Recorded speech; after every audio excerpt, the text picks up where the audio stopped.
Good morning to all of you student. Welcome to Daffodils online classes. हम पढ़ रहे हैं क्लास 7 और क्लास 7 में हमारा जो टॉपिक था वो टॉपिक स्टार्ट हो गया था ट्रैकिंग चेंजेस 12,000 ईयर्स।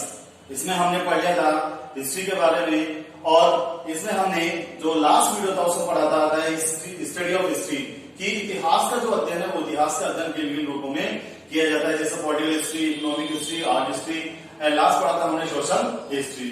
आज हमारा जो टॉपिक है वो टॉपिक है new social and political groups. कैसे कौन कौन से सामाजिक और राजनीतिक ग्रुप्स आए थे, मतलब कौन कौन से ग्रुप हमारे समाज में बनने लगे थे। ठीक है, तो इसको देखते हैं हम। The study of the 1000 year between 700 and 1715 is a hard challenge to historians largely because of the extent and variety of development that occurred over the period।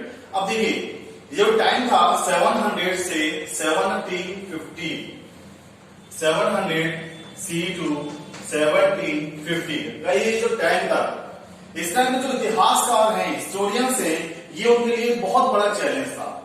बहुत बड़ा चैलेंज क्यों था? बिकॉज उन्हें जो एक्सटेंट और जो वेराइटी थी जो डेवलप हुई थी उनको सब ढूंढना था, उनको उस पर स्टडी अध्ययन करना था। तो ये बहुत ही विस्तार से उन्हें अध्ययन करना था, बिकॉज ये जो सभी जो 700 ईस्वी से लेकर 1750 ईस्वी तक का जो अध्ययन है, हम देखते हैं कि 1000 साल का इसको अध्ययन माना जाता है और 1000 साल का अध्ययन इन हिस्टोरियंस के द्वारा किया जाता है। ठीक है, तो उनके लिए बहुत बड़ा ये चैलेंज था कि इतना 1000 ईयर्स का जो स्टडी है वो किस तरह से वो करें। देखिए, at different moment in this period new technology emerge. अब देखिए अलग अलग मोमेंट्स पर अलग अलग क्षणों में इस टाइम पर बहुत सारी नई नई टेक्नोलॉजीज डेवलप हुई थी, जैसे द पर्शियन व्हील इरिगेशन की सिंचाई के लिए, इरिगेशन मींस होता है सिंचाई के लिए पर्शियन व्हील, जो पर्शियन चक्र है, पर्शियन जो व्हील है उसे, the spinning wheel in weaving, और बुनाई के लिए कताई बुनाई जो होती है बुनने के लिए जो स्पिनिंग व्हील स्टार्ट हुई थी, कताई जो व्हील स्टार्ट हुई थी, and fire arms in combat, और कॉम्बैट मींस होता है युद्ध के लिए जो फायर आर्म्स, जो बारूद, जो औजार जो लागू हुए थे वो सब नई टेक्नोलॉजीज थी। ठीक है, जैसे यदि बारूद की बात आती है, फायर आर्म्स की बात आती है, तो देखिए इंडिया में सबसे पहले जो बारूद का जो यूज हुआ था, प्रयोग हुआ था, वह पानीपत के फर्स्ट बैटल में हुआ था 1526 में। बाबर ने सबसे पहले इसको यूज किया था, मतलब 1526 से पहले ना तो हमारे यहाँ पर कोई बंदूक चलती थी, ना हमारे यहाँ पर कोई बारूद या कोई किसी तरह कोई विस्फोटक चीजें नहीं थी। ये सब कौन लेके आया था? ये सब लेके आया था बाबर अपने साथ उज्बेकिस्तान से। ठीक है, आगे देखिए, new food and beverages came in the Indian subcontinent. अब देखिए बहुत सारे नए नए फूड यहाँ पर आए थे, जैसे टेक्नोलॉजी के माध्यम से सबकॉन्टिनेंट अपने यहाँ भारतीय उपमहाद्वीप में, जैसे पोटैटोस, ठीक है, इसके अलावा कॉर्न, मक्का होती है, चिली, चाय, कॉफी, ये जो बहुत सारी चीजें, ये सब चीजें कहां पर डेवलप हुई थी? हमारे इंडिया में इनको डेवलप किया गया था। Remember that all these innovations, new technology and crops came along with the people, और इन लोगों के साथ साथ नई नई चीजों का आविष्कार भी हुआ, जैसे जो क्रॉप्स थी, जो फसलें थी, और सबसे पहले फसलें तब मैंने पढ़ाया था कि गेहूं और जौ, ये जो फसलें थी सबसे पहले उगाने वाली फसलें थी। इसके अलावा देखिए हु ब्रॉट अदर आइडियाज, जो अपने साथ बहुत सारे आइडियाज लेकर आए थे with them as well. So this was period of economy. ये जो टाइम था, ये टाइम कैसा था? इकोनॉमिक, आर्थिक रूप से, पॉलिटिकल, राजनीतिक रूप से, सोशल, सामाजिक रूप से, एंड कल्चरल, सांस्कृतिक रूप से ये चेंजेस, परिवर्तित होने वाला समय था, क्योंकि इस समय राजनीतिक रूप से देखा जाए, आर्थिक रूप से देखा जाए, सोशल एंड कल्चरल रूप से देखा जाए तो समाज में परिवर्तन हो रहे थे, बहुत सारी टेक्नोलॉजीज आ रही थी। आगे देखिए, group of people travel long distance in search of opportunities, कि लोग ये जो ग्रुप थे वह ग्रुप ट्रेवल करते थे, यात्राएं करते थे, और यात्रा बहुत दूर दूर तक यात्राएं करते थे। क्यों करते थे? एक बहुत अच्छी अपॉर्चुनिटी के लिए, बहुत अच्छे अवसर के लिए, कि हमें अवसर मिल जाए, कि हमें कोई काम मिल जाए या हम वहां पर रहने लग जाए, इसलिए उन्होंने बहुत लंबी लंबी यात्राएं की थी।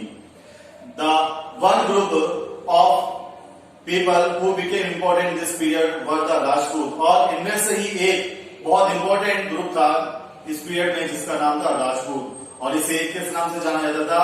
राजपुत्र के नाम से इसको जाना जाता था, the son of A ruler. और राजपुत्र कौन था?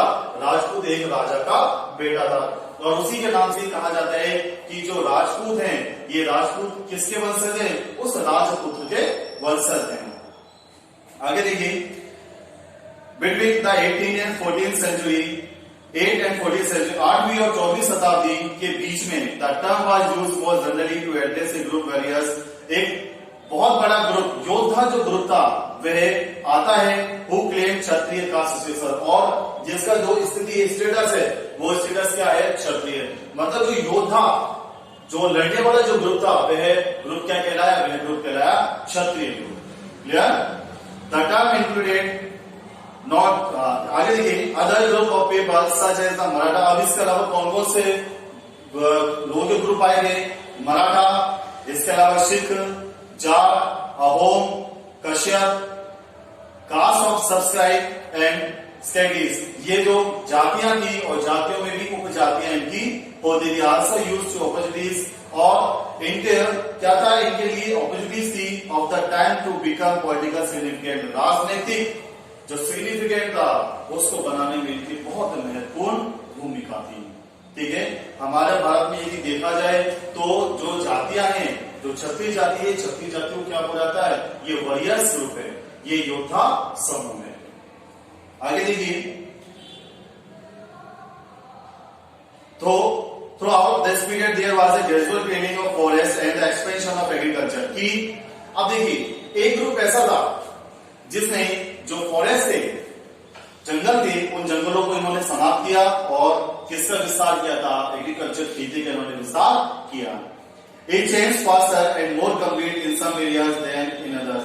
और अन्य एरियाज की जगह से यहाँ पर बहुत जल्दी क्या हुआ था?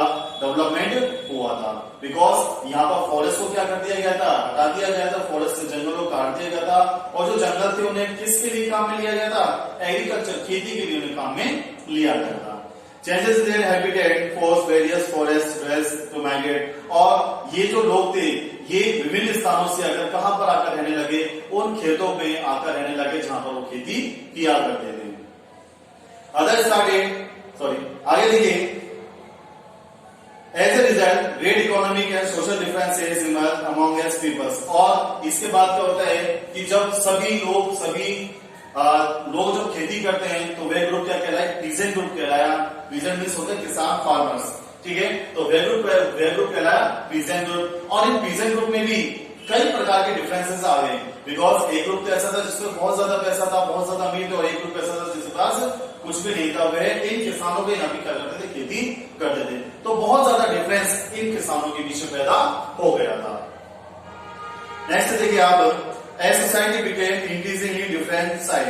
की जो सोसाइटी थी, वह सोसाइटी जहां पर पहले लोग एक साथ रहा करते थे, वह अब सोसाइटी, वह समाज अब धीरे धीरे अलग अलग समूहों में बंटने लगा था। जैसे एक ग्रुप हो गया पीजेंट्स का, एक ग्रुप हो गया योद्धाओं का। ठीक है, तो ये जो ग्रुप थे, ये ग्रुप धीरे धीरे बंटने लगे थे। पहले तो ये क्या सब एक ही थे, लेकिन जब इन्हें नाम दिया गया कि ये वॉरियर्स हैं, तो इनका ग्रुप अलग हो गया, ये क्षत्रिय हो गए। एक पीजेंट्स हैं तो इनका ग्रुप अलग हो गया, भाई इनका काम क्या है? ये केवल क्या करेंगे? केवल खेती ही करेंगे। आगे देखिए, as society became increasingly different type people were grouped into जातिस। अभी किसमें डिवाइड हो गए? लोग जातियों में डिवाइड हो गए, और सब कास्ट और उपजाति, जातियों में भी जो उपजाति थी, ठीक है, उसमें डिवाइड हो गए। जैसे rank were not fix permanently, और जो इनकी रैंक थी वह रैंक परमानेंटली फिक्स नहीं होती थी। And they varied according to the power, और उनको जो मान्यता दी जाती थी वह किसके अकॉर्डिंग जाती थी? पावर के अकॉर्डिंग दिया। जिसके पास जितनी ज्यादा पावर होगी उसके पास उसकी जो रैंक होगी वह उतनी अच्छी रैंक होगी।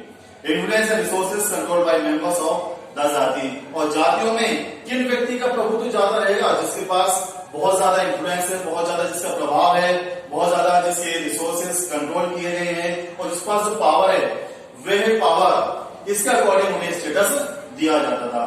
The status of the same जाति used to vary forms of area to area। और ये जो स्टेटस था, ये जाति थी, जातियों का स्टेटस था, ये एक एरिया से दूसरे एरिया तक ये फैलते हुए चले गए।